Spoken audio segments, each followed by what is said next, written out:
because of the things that he's already brought me through. There's no reason for me to be hopeless because I remember when I felt like there was no hope.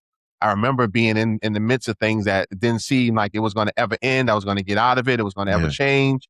But it changed. So now when I come across a new situation, I have hope because I can recall to my mind all the things that God has already done. Yeah. And he's a faithful God. So he's going to do it again. If he did it back then, he's going to do it again. Yeah. And even if he doesn't, I'm still good with it because he's faithful and he knows better than me if I need him to do this right now. He might say, nope, this time you need to go through that. You need to feel that. I think about my daughter. One day she was feeling herself. She's about 14 or 15. She was feeling herself and she was walking through the house. She bumped into my wife, like bumped her shoulder.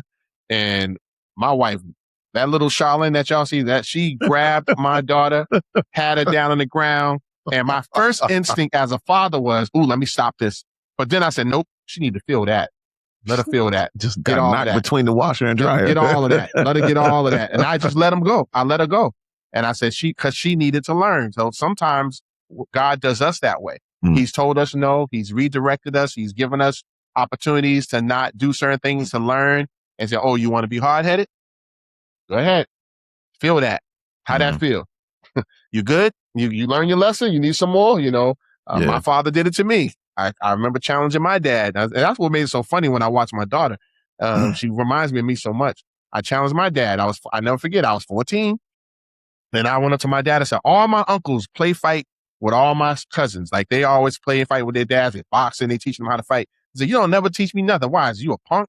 You can't fight? I was just egging my father on. Before I knew it, I was on the ground in the grass with my father's knee in my neck. And he's like, what you say, son? He said, he said, so because I didn't show you, you didn't know? Like, I'm your father. I will always be better than you. I will always be stronger than you. I will always beat your butt. He didn't say it in them words. No, that's what he said to me. And I said, and I'm like, yes, sir. Yes, sir. And to the point that when I became a grown man in my 30s, when I know I could take my father out, I know I'm stronger than him. I know I'm faster than him. In the back of my mind, nope, he's better than me. He's bigger than me. He's stronger than me. Because I got that memory of that knee in my neck, So it just, but sometimes, that's how God works. Sometimes we have to go through some things. That's right. He has to, after he tried to redirect us, you say you want a certain job. Every time you go for that interview, you don't get the job, but you keep interviewing for that job anyway. Yeah. Then you get the job and you're like, oh, that's why God didn't let this work out. Well, I need to get out of here. So sometimes people got to feel it too. Yeah, man. We'll get you out of here on this last one, man. I appreciate you because your story is living proof, man, that God restores, that he redeems, and he uses us mightily. And I think that if there was ever anybody that doubted that, they could clearly look at you and be able to say, wow, God surely is faithful and that he really does all those things and he continues to love us and he does not give us what it is that we think we deserve. He gives us what he wants us to have. That part. And so what does the word victory mean to you now after everything that you've walked through? After everything I walked through, victory now to me is, this is going to sound bad, but victory is commonplace. Like I expect to win, right? I expect to have victories over everything that comes my way. Almost like a Patriots fan, when the Patriots fans, when they started losing, they didn't know how to, what is this losing thing? What is this? We can lose. But that's how I am with God. It's like, I expect to win. Yeah. I expect to get the victory over everything the enemy puts in my life because I put in the GOAT, God over all things. I put him in and I let him run the game and whatever God says, God don't lose. Pastor Bateman said it. He said, we always win, right? We always win. So God doesn't lose. So to me, victory just looks like that's an everyday commonplace. It's going to happen. Because even when it looks like you lost, you really still won if you left it in God's hands. Even though in man's eyes, it looks like you lost, just look back to the cross. It looked like the devil won. It looked like Jesus lost. It looked like, that's it. He's dead. It's over. And then the stone gets rolled away. Jesus rises and here we are today, following and serving him with all of our heart. sometimes even a loss, it looks like a loss, but even a loss is a win. And it's even losses are wins as long as you're on God's side, because God don't lose. It's always victory. So that's how I see victory every day.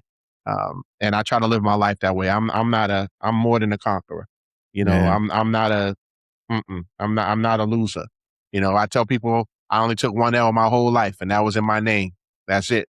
That's the only L. I don't take no more L's. I always win because I'm with God. So if you beat me, that means you beat God, and you can't beat God. Good luck. Good luck. I feel that, man. I appreciate you, man. I thank you for your story, your candor, everything that you brought in. And really, I don't There's think so much more. I'm about to say that. I don't think that there's a lot of people a lot of times that are willing to be as transparent as you are.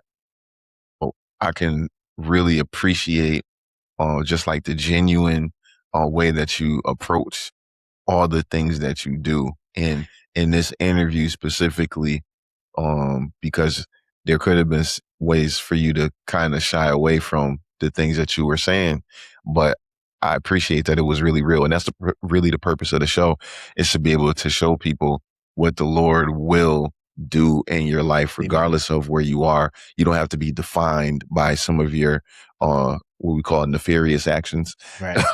You can, like the Lord absolutely is a redeemer and all those things. And so I appreciate you, man. Thank you, man. Thank you for coming through. You can give him a little goodbye message. All right. Well, first, it was my honor to be here. As always, I always love opportunities to talk about what God has done in my life. A lot of times when you're preaching, it's not always the time to do it, depending on the situation. Yeah. And I really do want people to know that the song says that God is able to do just what he said he would do, and he's going to come through, and he's going to do every promise, and that's just real. And if God did it for me, and because believe me, there's still people today who like, you're a what? You're a pastor. You doing what? You preaching? You married to one person? What? You only got 2 kids? When people find stuff out like that about me, people that knew me my whole life, because I was doing things, but God turned my life around so much so that people look at you now, people can't even see it.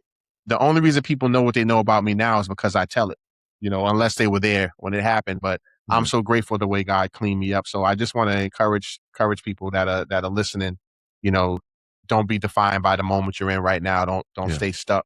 Trust God, trust the process, and he's going to work it out for you.